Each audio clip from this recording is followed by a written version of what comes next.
Fala meu povo, tudo bem? Eu sou o professor Renato Amigo, seu professor de Química. É com muito prazer que eu te convido hoje para assistir a 24ª aula do primeiro bloco de aulas, o bloco das aulas de Química Geral e Inorgânica. Se você quiser maiores informações sobre todo o nosso projeto, você vai acessar o site www.quimicadoamigo.com.br e lá você tem informações sobre todos os blocos de aulas. Vocês têm alguns links interessantes com artigos científicos para que você possa fazer um trabalho de escola. Você tem algumas orientações de estudos e muitas listas de exercícios que você faz o download, treina aí as teorias que a gente passou aqui nas aulas no canal no YouTube e depois você tenta resolver na sua casa e depois a gente posta videoaulas aqui com as resoluções comentadas para que você possa aí aprender química de uma maneira completa, beleza? Então, seja muito bem-vindo, muito bem-vinda para a nossa última aula de propriedades periódicas. Lembrando, na primeira aula a gente falou sobre o raio atômico, raio iônico, raio de cátion, raio de espécies eletrônicas, a gente trabalhou todo o conceito sobre raio, a gente perdeu um tempo um pouco maior nessa aula. Depois, na aula passada, a gente falou de afinidade eletrônica e de energia de ionização. E hoje a gente finaliza a nossa análise das propriedades periódicas com a eletronegatividade, o caráter metálico e o caráter não metálico dos átomos aí que estão dispostos na nossa tabela periódica. Já fiz um risquinho aqui porque acho que você já percebeu que a eletronegatividade é muito parecida com a afinidade eletrônica. Pessoal, eletronegatividade existem N escalas. A gente estuda no ensino médio apenas a escala proposta por Linus Pauling. É uma escala arbitrária, né? Mas existem N outras escalas, todas elas batem mais ou menos com a escala de Linus Pauling. Mas no ensino médio a gente se dedica aí ao estudo apenas de uma das escalas, que é a escala de Linus Pauling. Pessoal, o que é a eletronegatividade? É a tendência que um átomo tem de atrair um elétron para si. A afinidade eletrônica é a energia liberada quando um átomo recebe um elétron. Eletronegatividade é a tendência do átomo a atrair o elétron. Professor, são semelhantes? Sim, são semelhantes. Tanto que para criar a escala de eletronegatividade, o Linus Pauling, ele fez uma relação, né? Ele fez lá uma relação entre a energia de ionização e a afinidade eletrônica. Se você lembrar, né, da aula passada, tanto uma como a outra, elas apresentam basicamente o mesmo comportamento na tabela periódica. O grande detalhe é que, diferente da energia de ionização, a afinidade eletrônica não leva em consideração os gases nobres. Portanto, se a escala de Pauling é uma relação entre as duas e gás nobre não tem afinidade eletrônica, então a gente desconsidera a eletronegatividade dos gases nobres, tudo bem? Eles não têm tendência a receber elétrons, beleza? Por isso então que os gases nobres vão ficar fora aí dessa nossa listinha. O que a gente percebe? Que quando um átomo tem alta energia de ionização, ele também tem alta afinidade eletrônica. Portanto, ele vai ter uma alta eletronegatividade. Olha que conclusão óbvia, né? Então a gente pode dizer que a eletronegatividade, assim como a afinidade eletrônica, ela cresce de baixo para cima e da esquerda para a direita, limitando-se aí à ideia dos gases nobres. O gás nobre não vai entrar. Mas o que é importante você lembrar dessa aula, pessoal, dessa primeira parte da aula? É lembrar de uma frase que eu vou te falar agora e ela vai nos dar a escala de eletronegatividade dos principais não metais. Olha só que bacana. Com uma frase, então, a gente vai ter aí uma ideia dessa escala. Você não vai precisar ficar decorando nada. É óbvio que tem exercício que vai te dar os valores exatos, né? O flúor é o mais eletronegativo. É o mais eletronegativo. Ele tem um valor de 4 na escala de eletronegatividade de Linus Pauling. Mas você não vai precisar decorar esses valores, você vai precisar lembrar dessa sequência que eu vou te falar. Na verdade, você vai precisar lembrar dessa frase. Fui ontem no clube, briguei e... É I, porque o certo é E, mas a gente vai falar I. E saí carregado para o hospital. A gente vai ter 10 elementos aqui. Você pode lembrar de outra frase também. Fui ontem no clube, brincar de índio, saí para comer Pizza Hut. Tranquilo. Eu prefiro a primeira, tem gente que prefere a segunda. Você use a que você achar melhor. O importante é você lembrar que você foi ontem no clube brigou e saiu carregado para o hospital.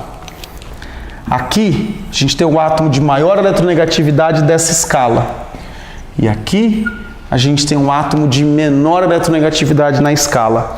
Galera, você vai estudar química no ensino médio, vai ficar estudando a química aí um tempão.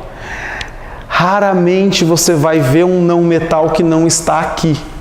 Pessoal, essa fila de eletronegatividade, ela está te dando de brinde todos os principais não metais que você vai usar em toda a sua carreira de química no ensino médio.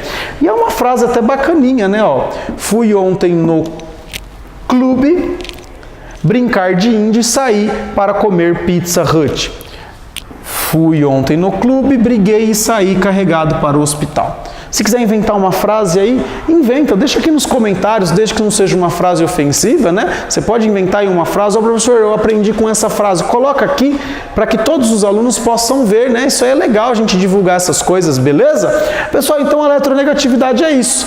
Mesmo comportamento da afinidade eletrônica, a gente usa a escala de Linus-Pauling, é uma relação entre a energia de ionização e afinidade eletrônica, e tem a escala onde o flúor é o mais eletronegativo e o hidrogênio desta escala é o menos eletronegativo, beleza? Agora na próxima aula a gente vai falar um pouquinho sobre o caráter metálico e o caráter não metálico das substâncias, beleza? Aguenta a mão um pouquinho aí. Fala galera, voltamos aqui agora com uma lousa nova, onde a gente vai abordar um pouquinho a ideia do caráter metálico e do caráter não metálico. Pessoal, em primeiro lugar, vamos pensar na nossa tabelinha periódica. Quando você olha para ela de frente, por exemplo, estou olhando aqui de frente essa tabelinha aqui, ó, o que acontece? A gente vê que os nossos metais, eles estão mais para o lado esquerdo da tabela periódica. Então, quando a gente falar em caráter metálico, você vai sempre lembrar dos elementos que estão aqui, ó, à nossa esquerda da tabela periódica. E quando a gente falar do caráter não metálico, você vai lembrar dos elementos aí que estão à direita na nossa tabela periódica, beleza? O caráter metálico, né, ele mede a tendência, né, ele apresenta uma tendência que as substâncias que estão mais à esquerda da tabela periódica, elas tendem a formar substâncias simples, né, substâncias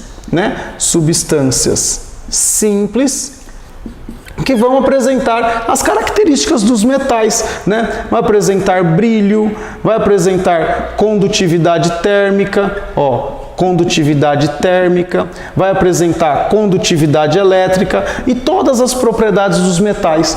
Normalmente são sólidos à temperatura ambiente. A exceção é o nosso mercúrio, que ele é líquido à temperatura ambiente. Então, quando a gente fala em caráter metálico, a gente está falando do lado esquerdo da tabela periódica e apresentará caráter metálico todos os átomos que estiverem à esquerda, e quanto mais para baixo aqui, ó, maior será este caráter metálico, ou seja, vai apresentar mais brilho, maior condutividade térmica, elétrica, etc, etc, etc. Então, a ideia do caráter metálico é falar, né, dizer para quem está lendo onde estão os metais na tabela periódica. A mesma analogia a gente pode fazer para onde estão os não metais na tabela periódica.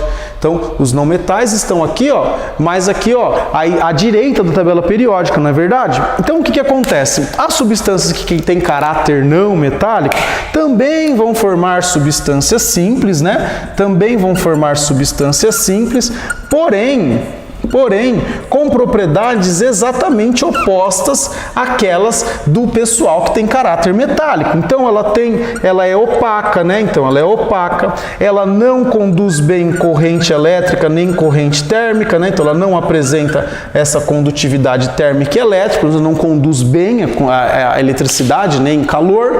Ela, quando no estado sólido, ela é quebradiça, então você consegue quebrar ela com muita facilidade, né? A substância que tem o caráter não metálico, beleza? Pessoal, então, infelizmente, essa aula chega ao final. Se você passou por todas as nossas aulas de tabela periódica, você passou por 4 aulas: introdução, raio, energia de ionização, afinidade eletrônica, eletronegatividade e caráter metálico e não metálico. Se você chegou até aqui, eu peço que você dê uma curtida no nosso vídeo. Se for possível, faça o compartilhamento deles nas suas redes sociais. Se você assistiu às 4 aulas, você já está capacitado, capacitada a entrar lá no quimicadoamigo.com.br e fazer o download da lista de exercícios sobre tabela periódica.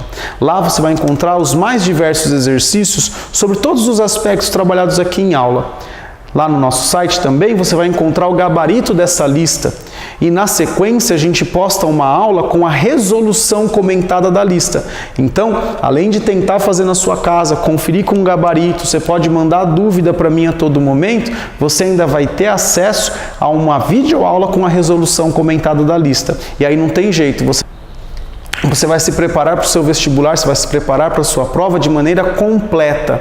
E se você tiver ainda assim alguma dúvida, tem sugestão, crítica ou elogio para o canal, deixa um comentário aqui no YouTube ou envia um e-mail para mim nos e-mails duvidas@quimicadoamigo.com.br, contato@quimicadoamigo.com.br ou no nosso novo contato quimicadoamigo@gmail.com. Eu acho que esse é o contato mais fácil, aí a gente logo vai estar migrando todos os e-mails para esta conta, para quimicadoamigo@gmail.com. Beleza? Então, o que eu tenho a dizer aí para você que foi um imenso prazer gravar essa aula e eu digo a você, beijo, tchau!